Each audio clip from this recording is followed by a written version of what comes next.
We're rolling. All right, guys, welcome to our third edition in our series of Linville Team Partners Roundtable Discussions. I'm your host, Aubrey Linville, alongside my co-host and business partner and brain behind our entire operation, Meg Horvat. Thank you so much for joining us today, guys. Linville Team Partners is a full-service commercial brokerage firm here in Winston-Salem. We're located on 4th Street. We represent buyers and sellers and landlords and tenants and consult with folks about their commercial real estate needs, not only in the Triad, but throughout the Southeast. We've got a ton of people on our call today. We got a lot of information to cover with our three guests. A quick plug about our next roundtable will be on June 3rd at 2 p.m. And it'll be a follow-up call from the first roundtable discussion we had with Mayor Joins, Mark Owens of Greater Winston-Salem, Inc., and Jason Thiel of the Downtown Partnership. And that's going to bookend this short series of Zoom conversations that we've been having. We're going to take a moment to pause and think about what we can do to continue to be a great resource for you guys and add value from what we're seeing out in the field and deliver that message to you guys via our clients or partners or folks that are just related to the industry somehow. But our next call is at June 3rd at 2 p.m. and then more information to follow on the series when we pick it back up, likely mid-summer. So today on our call, there's going to be just a 30-minute conversation with each of our guests, which I will moderate. The last 30 minutes will be moderated by Meg Horvat, and that'll be a Q&A session. Please feel free to use the Q&A feature at the bottom of the screen. If you have a question at any time throughout the hour, plug it in there. Meg will be keeping up with it and delivering those questions to our guests. Make sure you let us know who your question is directed towards if you do slide a question in there so we can make sure we handle it appropriately. The call is being recorded, and everybody that's on the call will get an email with a video link, as well as it'll be posted on our social media outlets. So with that, I'd like to introduce our three guests. I think most people on this call or that are listening to it later know our guests, but we'll start with Claire Calvin.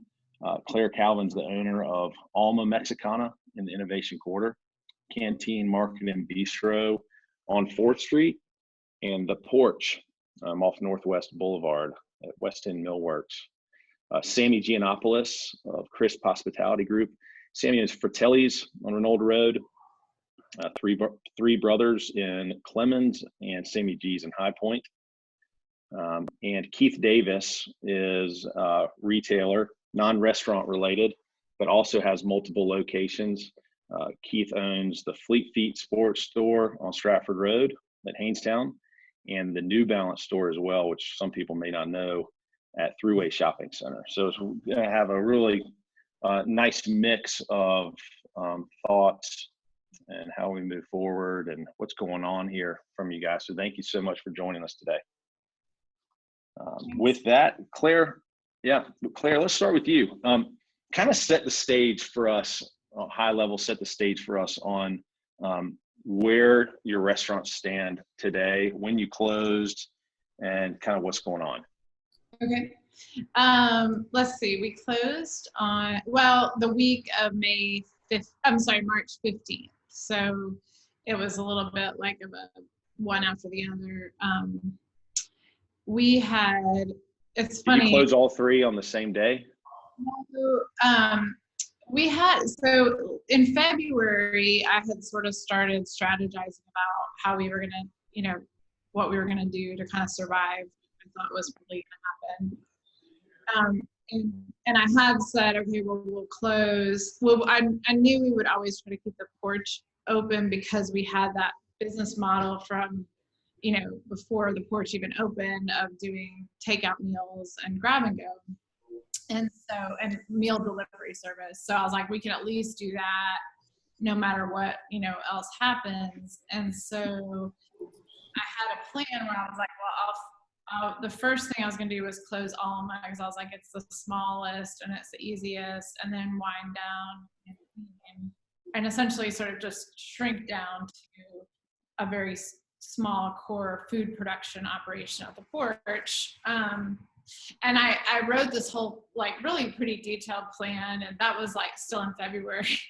And I went around to the managers of the restaurants, and they were like, what are you even talking about? I mean, it was like they were like really worried about me, I think, at the time. But anyway, so then it just all happened so fast. You know, I had like phase 1, phase 2, phase 3, phase 4, and phase 4 was just like the world goes crazy, catastrophic, you know, da da da. And I was like, then like 2 weeks later, I was like, y'all, we're at phase 4. Like we just zipped past everything else and we're at phase 4. So, you know, we kind of went through the motions of that plan, and really my goal by mid-March was just to try to use up inventory at the restaurants, and figure out, you know, how to help the employees get first in line for unemployment. So we kind of announced all that on March 15th, but then it took about a week to, you know, wind everything down at Alma and at Canteen and bring all the inventory over. So we sort of had a little bit going on at those restaurants that last week, but it was more just sort of inventory preservation and that kind of thing. And we were just all kind of, I don't know, it was really did, like probably Sammy, you and everybody would remember, it's kind of like it just felt like, you know, being on a ship about to crash, like you're just throwing over what you can and trying to get everybody to a safe place. So that time period was pretty intense. And then once that week was over, we were really just in a high gear of, you know, trying to reorganize the Porch and trying to reorganize the people that we had into new roles. You know, a lot of the people who were still working at the Porch they had been walking past our grab-and-go freezers every day for 5 years without really understanding why they were there. So there was a steep learning curve for people to be like, now we're going to be making casseroles, and, you know, that's a different thing. So it, you know, it was crazy, and it seems like, I can't believe it was just 2 months ago, but here we are. Yeah, here we are, and still a lot of unanswered questions and unknowns out there. Probably be that way for a long time. Kudos to you guys for keeping your chins up as much as possible as you work through all this. I know it's been difficult for everybody, but I speak on behalf of, I think, everybody in Winston. We all love everything you guys provide for us, and small business is the fabric of the community here in Winston, and look forward to supporting all you guys through it, as I'm sure everybody else does as well. But what do you think when we're back to normal, or actually, let me back up, Claire. How many people did you employ throughout your different business units? Kind of seasonally, obviously, you know, we would have more in summer and fewer in winter, but, you know, anywhere from 120 to 150. And now, that wasn't FTEs, but that's everybody. And now we have between 30 and 40 with about 25 FTEs. So it's, you know, it's a lot of people. And the worst part, which, you know, I think now in retrospect, you know, there's a new issue that we can talk about maybe on this call, but when all that was happening, you know, there wasn't any sort of federal response saying like, this is what we're going to do to help people. I mean, I just like, it was heart-wrenching to just say, I don't know what's going to happen. All I'm going to do is like have something for you to return to at some point. That was like my only goal, was like, I'm going to try to save the company. You're not going to be able to be on our staff right now, and I don't know what's going to happen to you. You know, like I don't pay your bills, but like go get on unemployment. And at that time it was just the North Carolina unemployment. So then it was a sense of relief, you know, when the federal government announced that they were going to step in and help. And now on the backside of that, you know, there's some other issues that we created by that, But that was really that was probably the worst part, was kind of saying goodbye to all those people without really having sense that they were going to pay. I can't imagine how gut wrenching that really must have been. I was downtown probably a week after you closed, and I ran into another business operator and client. I said, "Hey man, how you doing?" He said, "Well, I just laid off over 100 people. I'm not doing too good." I thought, gosh, I mean, I won't ask that question again for a while to anybody, because it's just, your employees become your family, every one of them. And, it's gut wrenching for sure. Well, Sammy, I introduced one of your restaurants as Three Brothers, and my phone's been blowing up saying it's Three Bulls. I'm like, duh. I mean, I think one of your best customers there. You were there opening night. That's right. But when did you guys close? Same thing. We closed that week, March. I think it was the 17th, whatever that Tuesday or Wednesday was. And not knowing, all 3 locations closed within probably about 2 hours. And we really didn't know what it was going to be like. We thought we'd be shut down for maybe 2-3 weeks, and it'd be a good time to kind of like reset everything and get cleaned up and freshened up. But kind of like Claire, we let go 175 people when the governor came on and made that decision, so they could jump and be the first ones on the unemployment lines and get that help. We also looked at how do we keep everybody employed and try to stay in business. Now with our steakhouses especially, beef doesn't really travel well. Once you order it mid-rare and get it in the to-go box, I can't guarantee it's going to be mid-rare when you get it home. So we knew we were going to have issues. We looked at different plans before. Do we change our model? Do we change what we are? And we knew it was like starting from scratch. So that would have been the slow death of us, we felt like. So that's why we said, let's stop the bleeding. Let's close up. And here we are. We opened up just 2 weeks ago. I'm not sure. I think Claire said she kept one of hers open. We thought about it. We tried. There was no way, like I said, with the menus and the restaurant styles that we have, that we could do that. But so we kept some people on for about a week or two so we can clean up and get pressure washed and paint.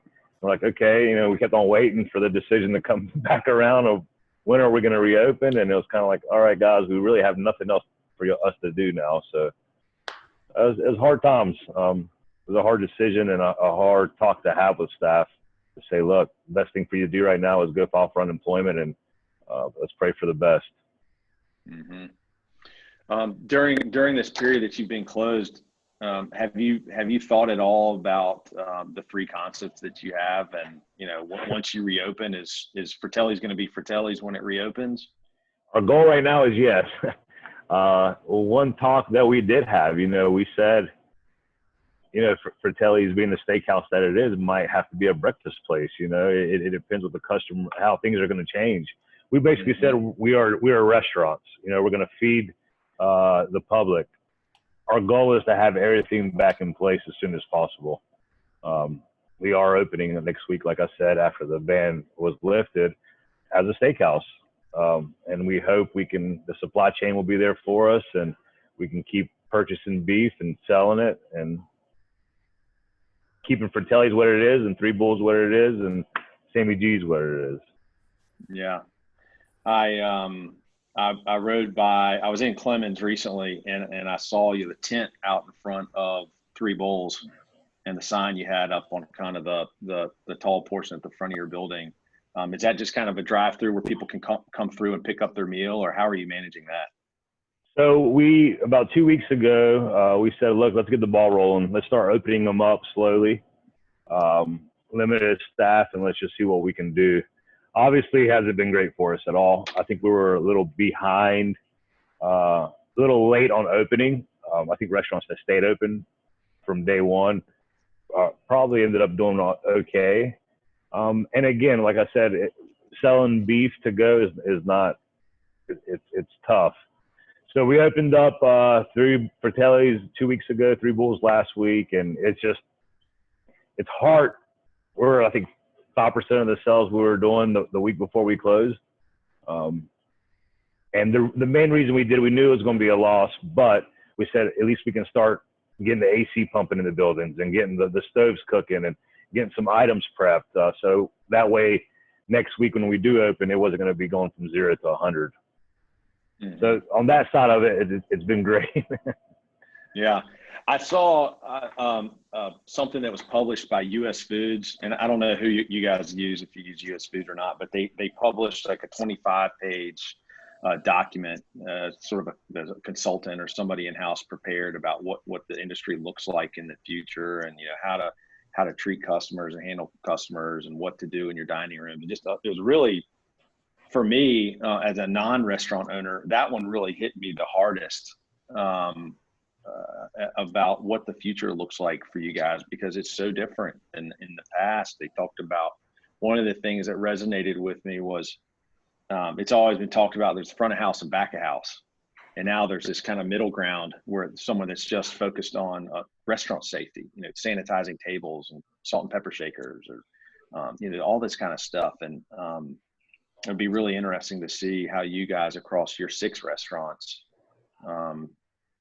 handle social distancing. Claire, before we started recording this and too many people were on, you mentioned that you were planning to reopen just your outside portions of your restaurants. Talk to us a little bit about that. Well, I mean, our restaurants are really small. The interior, at least the Porch and Alma, and then the dining space, is very small. And it just, once you start putting 6 feet, it's not just 6 feet in between tables, it's really 6 feet in between customer groups. So there just isn't any space there. I mean, you would have not enough tables to make it worth introducing like an unstable element into the restaurant. And then there's all the scientific medical research about being in an indoor space. So we for us, because we do, especially at the Porch, have this kind of engine going that is the takeout meals. We just didn't want to jeopardize that.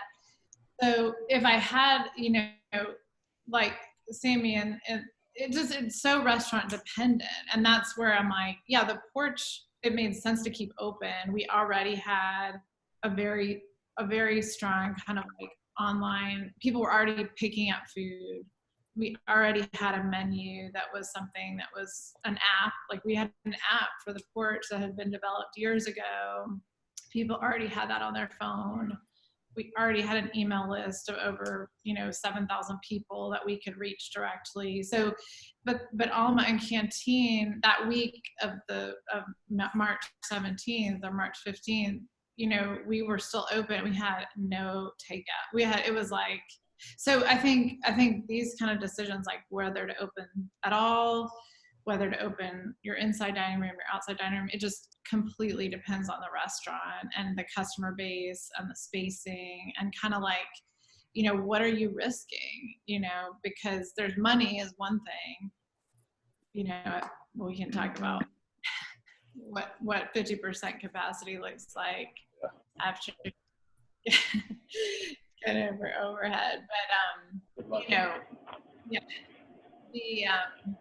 I mean, there's other risks to deal with. For us, it just like, when I thought about trying to have people in the dining room, we're also trying to service people who are picking up food and taking it to go and coming in to shop for casseroles, and it just, that felt really overwhelming and unstable to me. But I think, we'll just have to see. I mean, everything at this point is 1 week at a time. So we'll see. And then, I don't know what we're going to do in October and November of next year. So if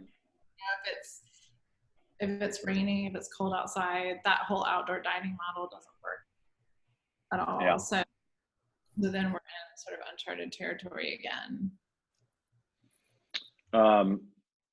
Sammy, let me ask you a quick question. We'll flip to Keith.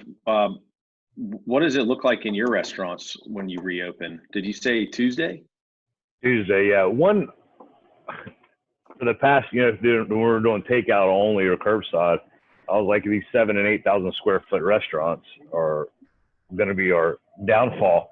Well, now it might actually help us because now, we're going to take out a lot of seating and social distance, but we do have big properties and big buildings to where we can accommodate a lot of people. I think Fratelli's capacity is almost like 340 people. Wow. Now it's not going to be the same like it was, before we closed, but at least we can get some bodies in here. Our fear is, what are the customer going to think when they walk in? Mm-hmm. You have 100 people in here at a time. Is that too many? We don't know. That's some of the things we're crossing now. We do have patios in all our locations, which will be open. But we'll see what happens next week. Peyton Smith was doing something interesting I saw on Instagram. I think he posted it last night at Mission Pizza that they were going to have 3 nights where, they were really going to space everybody out. And then a couple other nights that he called it the DGAF night, where you don't really care about social distancing or, I don't know the parameters of all of it, but, you can come on these nights. That was kind of an interesting. Yeah, I thought it was a smart way to do it. And he's one that's been open full throttle since day one. And I think the community's really rallied around that and their food. But Keith, flipping over to you, just a totally different, non-restaurant related, but high volume retail. I've said since the first day I met you and got involved on a Fleet Feet deal, you wrote the book on creating community. And you've just always had a knack for bringing people together in a different way than I've seen other folks do. And always been very impressed by that. And I know that community in a different way than people are looking to come and eat and have a drink and be together in a restaurant. I know that your customers are ready to get back together and hang out in your community room at the store and get back to doing 5Ks and half marathons and whatnot. So set the stage for us a little bit about what things have looked like for you here recently. Yeah. So much like the two that have talked already, we started kind of ramping things down the first 2 weeks of March. And then that Tuesday, I think it was right near St. Patrick's Day, the 17th or so. That was when we had a staff meeting that morning. I believe it's funny in many respects. It feels like it was like 3 years ago. And in some ways it feels like it was like 3 hours ago. But I mean, we've changed our strategy and our plan so many times. It's like once you get it on paper, you're already changing it. I remember those first few days was constantly adjusting and figuring out what we could do. And but we had an all staff meeting. We have 31 people, not quite the number of people, but we made the decision right out of the gate that we were going to be committed to keeping 100% of them. We had 5 people. 2 were graduate students whose programs were ending and they were going back home across the country, and 3 who just were kind of, coming in and working. I don't want to say for entertainment, but they didn't need the job. So except for those 5 people, we kept everybody, and we said, we're just going to figure out how to adapt because like you said, I think we operate a lot like restaurants, the way we run the retail day. It's very one-on-one and interpersonal. And as a matter of fact, sometimes I explain our process to new customers that way. But people, wanted to stay active and running and walking and getting outside was one of the few things they could do. And so we were kind of in this rock and a hard place that everybody wanted to stay active and involved, but we couldn't really host them. And so we that first week was, we had like I said, we had an all team meeting. Next day we had a managers meeting when we really started thinking about, okay, what kind of strategies and protocols can we put in place? And we pretty quickly adapted our model, and we were doing curbside pickups, for people who needed running shoes and gear. And shortly thereafter, we ramped up. We took us a week, and we had e-commerce operations up and going. So, we were able to do things for our existing customers almost immediately. It took us a little more time to figure out how to service new customers. But, like I said, every week we've been able to layer in more and more. Now we're doing appointment only fittings ever since it's been about a week or so since the governor said we could do some things in the store. And so that's kind of how we've managed it. But we've been doing a lot of things virtually. I believe Claire mentioned her email list. We've got a pretty good email list and pretty good social media pages. We've been doing some virtual challenges and virtual runs, and we've got some really good personalities in the store that have kind of kept that going. And so, we've been able to give people a touch point, and now things are opening back up a little bit. This Saturday, we're going to do our first kind of group 10K run here. Got some ways that we can kind of distance people apart. That'll be our first real in-person experience. So I'm so looking forward to that. Yeah, I bet. I'm sure they are too. You have a little bit of a different perspective on things maybe than Claire and Sammy, because you are part of a network or a corporation that has locations throughout the country. And I'm sure you've been talking to the corporate folks, but also the other folks that are New Balance owners or Fleet Feet owners. Like take a store in like Georgia. Have you talked to the folks in Georgia and what they're doing? I mean, is it just wide open back to normal there for them? I do actually have a buddy in Atlanta, and to be Georgia specific, I hadn't talked to him specifically. We were in South Carolina this past weekend, and Okay. I don't know about the Fleet Feet store specifically, but I was kind of astonished to see Emily's dad lives down there, and we went to visit him, and I mean, it was business as usual in many places, and I was kind of just scratching my head because it looked so different. But as far as the Fleet Feet model, we've always been fortunate. One of the words that we use to describe it is hyper local at scale, because each community is able to kind of do its own thing and be very community driven and community based. At the same time, we enjoy some of the things that come along with being a larger organization. For instance, a minute ago, I was talking about the e-commerce operations. We're able to leverage each other's inventories and each other's databases so that we can keep doing some things that we wouldn't, if it were Keith and Emily's running store, those things wouldn't be possible. So we are in constant communication. We're blessed. We got a great leadership team. They're just in Carborough, North Carolina, and they've done a great job keeping everybody together. We had some town hall meetings those first few weeks. Haven't done as many recently. I think that's just because everybody's kind of working so hard to, navigate the waters in their particular states. We've got folks in New York and we've got folks in Georgia, and, the things that are happening in those two states couldn't be more different. So, and it's, it's both, let's say fun. I don't know if that's the word, but it's encouraging and heartbreaking at the same time to be able to talk to people, because, I think Emily one time said it, we're all in the same stormy seas, but we're not all in the same boat. Everybody's got a different set of realities, and unfortunately it makes it very difficult. We have been blessed. And I think that's the one commonality among Fleet Feets is, because we do overinvest in our customer experience in the community, when we need them showed up for us. And that was just awesome. Well, that's great to hear. That's great to hear. And that's a testament to all three of you guys always being there for the community. It's the least that we can do to give back. But Keith, on the corporate level, like maybe New Balance would be a good example. Are they providing guidance to you guys on help to reopen, like US Foods is provided to restaurants? Yeah, both organizations, and I have a habit, and my employees sometimes give me a hard time because I speak Fleet Feet, because I've been doing the Fleet Feet store for 15 years. It's hard to believe it's been 5 years at New Balance.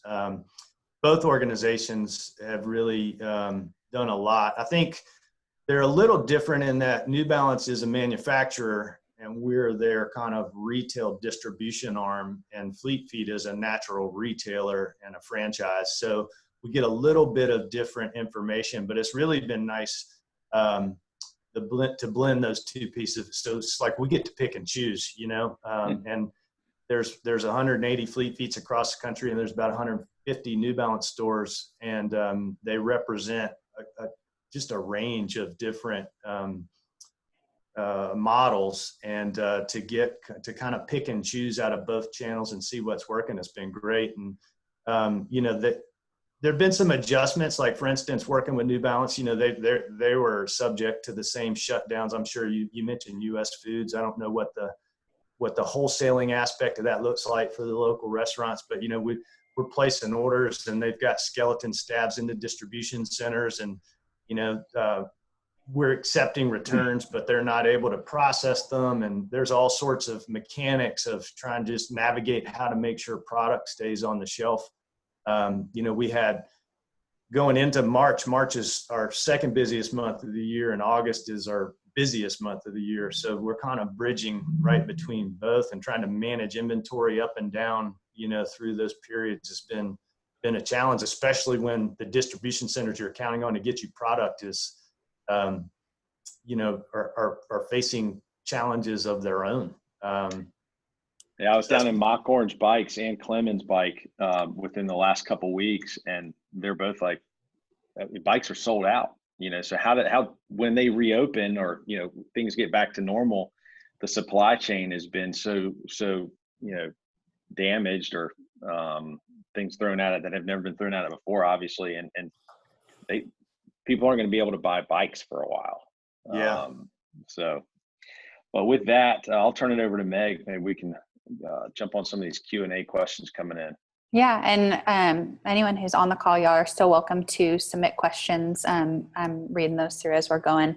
But honestly, Claire and Sammy would love to kind of pose a similar question to what Keith was just talking about. But what do supply chains look like for y'all? And what are, kind of really for all three of y'all, what are your suppliers doing to help protect y'all, protect us as customers, protect your employees at all three of y'all's places? Sammy, you want to, I feel like probably we're similar, but I think with beef, yeah, it's even tougher. We've had, it's been weird, I would say, like weird, but then the next week they're there. It's just hard, but. Beef is record highs. I think ground beef right now is like 4 times more than it was in March.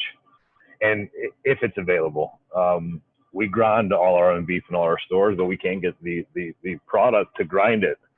I've ordered twice in this past week, and it comes in 0, So it's scaring me a little bit. One thing we've done with our menus, with our openings for next week, is beef's going to be market price until we can control it. And that way, if we don't have it, it's okay. Price-wise, they're thinking it's going to turn back around, hopefully mid-June. The cattle, and there's a lot of cattle out there. It just can't be slaughtered because the processing plants are shutting down left and right. Pork got hit real hard, about 3-4 weeks ago, and it's turning around slowly now. Prices are still high, but there's more product out there. But I feel like Claire just said, there's not weird things, but there's things that you would never think would run out of that we're running out of right now. We couldn't find any yeast about a week ago, like yeast. That'd be the last thing I'd think that, but it's a challenge. Making bread now. Yeah, exactly. So we're writing menus. Basically, we're going to end up writing them weekly, whatever we can get our hands on. Hopefully we can keep, customers' favorites on our menus, but they'll have to bear with us a little bit too if we can't get the product in. I think for a while too, first, until about the last month, well, maybe 3 weeks, we could not get masks in. We couldn't get cleaning supplies. We were sanitizing with restaurant chemicals. But, that was scary as we were hearing, we're about to have the end of phase 1 or whatever it's been, it took a long time for us to be able to get masks for our staff. And that whole time I just kept holding my breath thinking, if one of these people somehow gets the virus, we're all going to get it, because is that contagious? And so that was kind of, now we are getting them in and we have them there, but that was a supply issue that, obviously no one would, oh, well, let's divert the masks away from the hospitals to the taco joint. But at the same time, we're trying to keep people safe. So anyway, now we have that kind of stuff. But yeah, food's just been funny. Local, like we get some beef from Joyce Farms here that's local. And they have a supply. It's limited, but it's been weird for sure. Yeah. I guess the other question too is, y'all have all talked about different kind of ways that people can purchase from y'all now, whether that's delivery, the curbside pickup, online app, anything like that. How do y'all kind of think through changes in customers' buying habits over the foreseeable future? Not just getting people in, but, is that something y'all are thinking about? I think takeout, curbside is here to stay. I think in the restaurant space, it'll probably be 20, 30% of the business from now on. I don't think it's going away. We've already redesigned our dining rooms a little bit to have a curbside and takeout areas to make it easier. Plus, we were using Swipe By actually right now at all 3 locations, but there'll be more of that, more online ordering, more online paying. That's not going nowhere, especially in the restaurant business. And I'm sure it's going to be like that across the board. Yeah. What, I hear we lost Keith, it looks like. Maybe he'll get back on. But what do you guys think? Like, I Swipe By, that's a local company. It's awesome to see them rolling that platform out. It sounds like the timing for them was good. It's nice to hear of a local success during all of this. But there's a lot of chatter I see on social media and I read online about the only people that are profiting from, the best way to put it is profiting from the takeout are these delivery apps, the Grubhubs, the DoorDash, and it's a loss leader somewhat for the restaurants, and so the client's paying more because they're inflating the prices, and they're taking a big cut of what you guys should be getting if the customer was in the restaurant paying for it. So, what changes do you think we could see coming there, and what apps should we be ordering from so that you guys get as much revenue as possible from that? The scary thing, the Uber Eats and the Grubhubs and all those guys, they were in financial problems back in January and February. And it was like, this came in at their perfect time, and now they're all booming. We don't use those third parties. We have, and we actually, I have a 17-year-old, and we've had, for a couple of years, we've had like a summer busser program for like high school kids to learn how to have a job, to mix success. But anyway, so we actually call some of those kids back to help us with deliveries, and for them, they didn't mind working just a couple hours here and there, and they weren't risking losing unemployment to come and do that. So that actually was a really good, that helped us to be able to provide delivery. But yeah, I don't know. And then I think even just one kind of confusion, I guess, and something that we'll probably just sift out eventually, but we have people call and place orders. We have people that place orders over online. We have people who use Wi-Fi, and then we have people that have ordered through our Porch service and come in and say, I want to place a to-go order. And it's like, so then somebody will show up and say, I'm here for my order.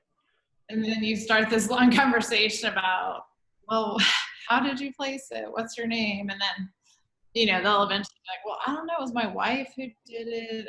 Anyway, there's always this sort of long, drawn out, where is your food? How is Swipe By different than a Grubhub or an Uber Eats?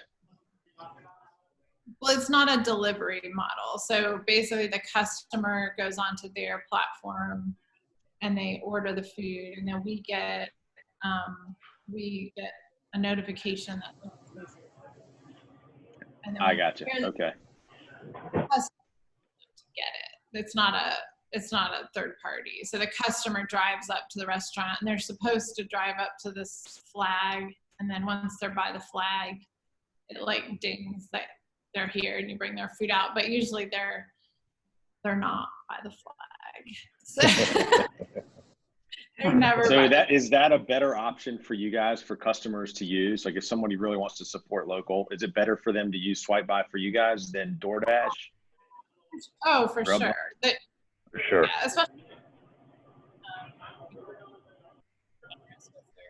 they don't charge very much for local businesses. But yeah, we always just encourage people to call or use our.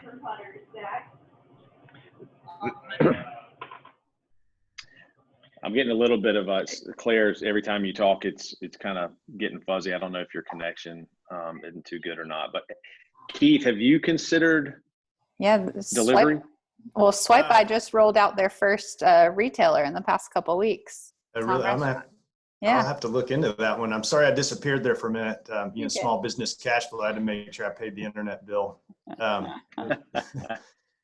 I was on a call this morning with the local sports industry, and they were talking about kind of some of the unexpected good that's come out of this. And really some of these alternative delivery mechanisms are going to be great for us. If you've ever been to Fleet Feet or New Balance, it takes a while.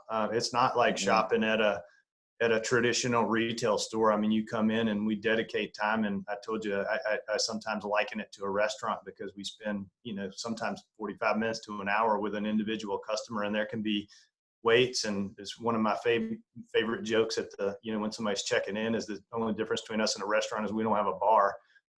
But perhaps I need to look into one. So sometimes what that means is that, we'll get a lot of first time customers, people that come to us for help. But then, once we've kind of helped you get into the swing of things and have educated you and you've had that experience, sometimes convenience at Fleet Feet has been a factor. And to be able to do things like, call ahead, curbside, e-commerce delivery, I really think that's going to end up being a much, much bigger part of our model. And allow us to maybe retain a higher percentage of customers. It still amazes me 15 years in that the percentage of our business that's new customers that we've never seen before. And so now that we can figure out ways to help people that are in town, that have been to the store before and don't want to spend 45 minutes waiting to have somebody spend 45 minutes fitting them for shoes, that's a big commitment. So to be able to re-engage with some of those folks, I think is going to be one of the big wins for us coming out of this. And my hat's off to my team for how quickly they've adapted and figured that out, So I'm looking forward to it. The next thing that we're not doing right now, it is available, but it's not been heavily utilized. And I think we're going to have to figure it out, is the local delivery option.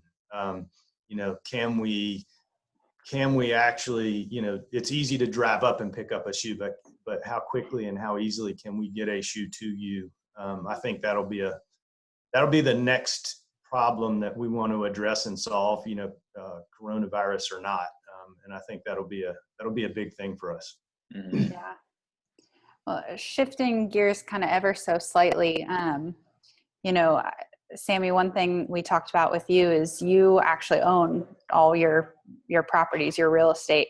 How did that kind of impact some of your decisions throughout this process?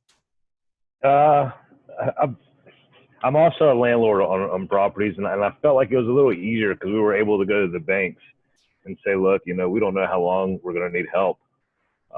We were able to take our loans out longer to help the business stay strong when we reopen. We really don't know how it's going to be when 3, 6, 9, 18 months down the road. So we are invested in our real estates. We are it's a lifetime investment almost. It's not just leasing for a short time and getting out. So we're going to do everything we can to keep our businesses alive. But it really was easy. All banks worked with us. That basically, like they said, we were partners. We're not looking to throw you out and say good luck. You're on your own, because we don't know what's going to happen either. So I felt like that was a good thing. We pushed a lot of our loan payments to the end of loans, so we can deal with it when we know it's going to be easier 10 years or 7 years down the road. But it's scary because we have a bigger nut. It's not just, the rent payment the business has to make. We got to make a bank payment too, to make sure the doors do stay unlocked. Yeah. And Keith and Claire, Calvin, y'all, on the other hand, across your kind of 5 different locations between the two of y'all are leasing space. Is there anything y'all would feel comfortable sharing in terms of conversations with landlords or, feedback or help that y'all have gotten over the past couple months? Yeah, I mean, is my audio better now? Is that better? Yeah. Yeah, I mean, Aubrey, Linville team is my landlord on 4th Street, and I have 3 different landlords.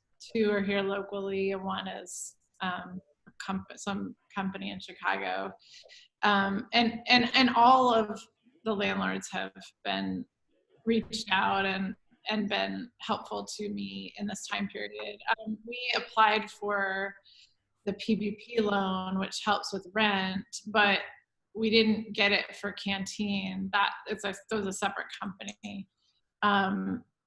So we're kind of strategizing about the long term of that. But like Sammy said, I mean, that it's a helpful program in some ways, but it's not really. It just doesn't really fit the restaurant model. So we're not anticipating that we'll have very much of that forgiven, and the return is like 2 years, a 2-year term. So, I mean, when I'm looking at my numbers for the summer and beyond, it's a pretty scary picture to think about trying to clear, break even, is hard enough to think about. And then also to have existing debt plus this new debt. I mean, it's just a tremendous, it will be making a margin that I've never made before. Let's just put it that way. So we'll see how that goes. We're working with 2 different landlords, kind of same as Claire. One's local and one is a national company. And it's been a lesson to me because I got 2 different responses, but neither one was they were both super helpful and super flexible. The New Balance store, I got an immediate answer in 90 days of relief, and then took a little bit more time, but I actually ended up getting more flexibility from the local landlord.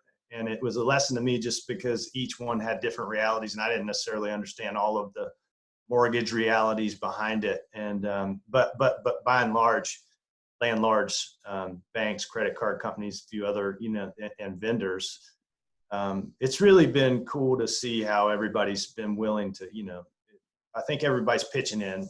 We've got a 90-day plan right now. So, we've got everything kind of worked out till June 30th, and we're just kind of crossing our fingers that we'll be closer to normal beginning July 1st, or, what it's going to look like if I have to go back to the table. I don't know. That'll be the big question mark, and nobody knows. Yeah, there's so many unknowns. And I think one of the things that is such a thread in what all of y'all have been talking about is just needing to be adaptable and agile throughout the season. Things are just always changing. And I think across, our community, it's been really neat to see in Winston how many small businesses have done that. And, all 3 of y'all, I think, are such great advocates in the small business community here. But can y'all kind of each give, an example or story of ways that, you've seen or kind of been a part of small businesses coming together during this time to kind of for their own survival and just for the good of our community? Me and Claire have been on 2 calls this week together.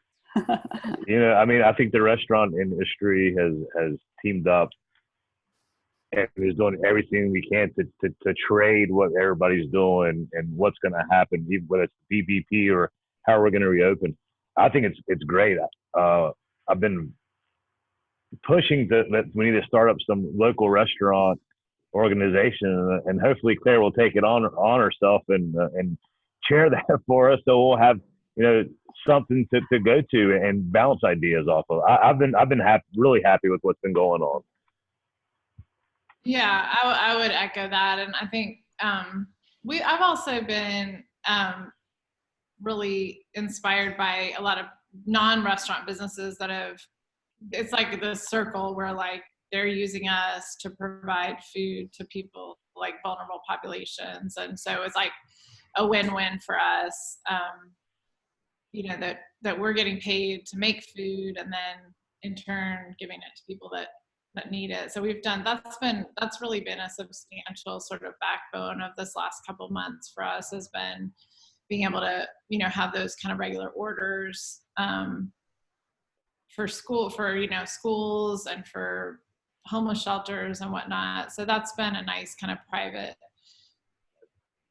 local businesses coming together to support the community through the restaurant community. So it's a win-win. It's a circle of love. We've had a couple just really cool stories, and it's been fun. Like, we've got some friends that own Lovewell Boutique, and then there's a heating and air conditioning company that has been matching gift cards that were purchased here. And I'll just see other business owners, that Rob Simon was in the store the other day, and it's just, I think everybody recognizes what everybody's going through, and just realizes how important every meal or every shoe is for us to keep doing. I mean, it's almost like another gasp of breath to help you just swim a little bit further, and hopefully we get enough of those gasps that we get to the other side. But that's, I can't remember if it was this call or the one earlier today where we talked about how special Winston-Salem is. And it's one of the things that I love. It's got so many big city amenities, but at the same time, you start peeling back the layers of the onion, and we're a small town and people care about each other. And that really comes through. Yeah, I think, and I think Sammy mentioned this before the call actually started, but Claire, you put out that open letter about kind of this reopening plan. And I think it was in there, if I'm not mistaken, where you talked about, it's our local businesses that are also employing local marketing agencies to do their branding. And it has, I think, for me, been even more apparent just what a unique network of these small businesses that we've got in Winston. And from, the customer side, it's been really neat to see how everyone has come together in a really trying season, to lift all ships in this time. Well, and mm-hmm. I feel like, I feel like Aubrey, you and I have been, I think we talk quite frequently for a landlord and tenant and friend, but I had felt that sense of partnership before all this happened, but I think coming out of it, I think that is rare for Winston.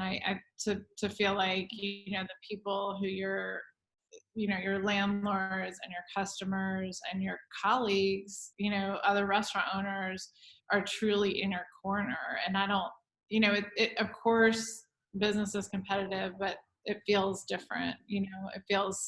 It feels like we really are going to all ride up together again. Yeah. And I know we're kind of nearing 3:00. So the last question that I would put to all of y'all is just, how can everyone who's on this call, everyone listening, help y'all move forward? Obviously we're entering into phase 2.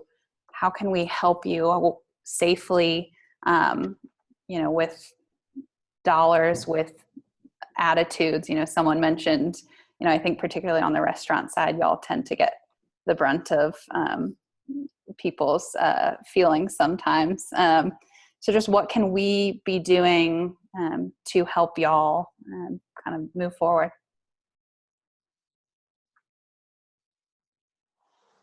I guess I'll start. Obviously buying a lot of shoes, that would be great. Go fill up and then get guilty, and go out and feel like you have to go run a 5K. The support, like I said, has been unbelievable. And we're right now, we're nearing 60-70% of what we should be doing right about now. And as we are able to kind of relax and do more and more, I mentioned it's like we're open now, but it's really hard to be open. And I am, I was curious to kind of hear how the restaurants are going to be faced, because, just because you can open doesn't mean that that's going to be easy or even better. It's hard, when you have to go around cleaning behind everyone. And, Claire was mentioning employees wearing masks and doing all sorts of things that are just not normal. It's difficult. We are doing things like, we had a while where we weren't accepting returns just because product was out of our control and we couldn't clean it, disinfect it. We're not taking cash right now. We're doing appointments only. And so I think for people not only to keep supporting us, but to understand that there's no playbook, and we're kind of figuring this stuff out. And sometimes, we're listening to a governor's call and 5 minutes later having to figure out how we're going to answer the phone calls when everybody hears the same governor talk, and say, oh, the restaurants are going to be open. We don't know how it's going to happen. And we've made a lot of mistakes. And when you try new things, like our appointment system, for example, is full of bugs. It's a great thing, but it's, I heard Claire talking about, names on orders. Like, we've screwed up a ton of orders, but we've never done it before. So, just patience. We're all shooting for the same thing. We're all doing the right things for the right reasons, and we all make mistakes. And so just, it might be a little bit bumpy, but our goal is the same. And we're just looking forward to the day that we get to do business as normal. I think the biggest thing is, bear with us. We're learning about social distancing and how far we got to stay away. And we're also dealing with the public. So we got to make sure that the public knows it coming in the doors. And the hard part, one conversation we had yesterday, is how you tell a customer to, move or slide over, because we are in the hospitality industry and our goal is to make everyone happy. So just bear with us. Like Keith said, we're still learning about this and the right and wrong things. So we'll see what happens, I guess. Hopefully I'm sure people will come out, because a lot of people have been, missed anniversaries and missed birthdays and stuff like that. But give us a few weeks to learn this thing. Yeah, I think just patience. And, to the extent that you are someone that has a voice, I think advocating for real political support, from our state government, our local government, the federal government, for really heavily impacted small business. Because, like I mentioned in the letter, in that op-ed, if I don't have a business, I'm not paying, I'm not buying advertising, I'm not buying merchandise, I'm not supporting a Little League team, I'm not doing all that stuff. And we love to do that, but without really a long-term sustainable financial package that will help us get through what is going to be a really rough 12 months. I think you're going to see a lot of businesses that may not make it, and that's going to just keep having a ripple effect. So, there's there's tons of positives that we can all look to, and that this has been a great opportunity in some ways to really hone in on what's important and what we want to carry forward, and what we won't want to leave behind. But it is going to be, like they said, a really hard year, I think, ahead. And so we do need, I think we need everybody to sort of say what what do we need to advocate for? What kind of changes would make it easier for local businesses to thrive, not just kind of like cling on through the next year, but to thrive and be able to grow our local economy? That's a great point, Claire. And with that, we're at 3:00. Really appreciate you guys getting on the call today. I'm sure there's going to be some more questions that come in. We'll do our best to get those answered and back out to the folks. But on behalf of Meg and I and everyone at Linville Team Partners and everyone that's on this call, thank you guys so much for everything you do for the community. And it's a tough road ahead of us, as Claire Fader just texted me and mentioned. But we are all in this together, and we're all on this tough road, which is different than anything we've all had to deal with in the past. And anything we can do as a company and as friends to help you guys, please let us know, and we'll be there for you. Thank you. Absolutely. Thanks for having us. Thank you. Thanks so much for joining us, guys. Thank and y'all.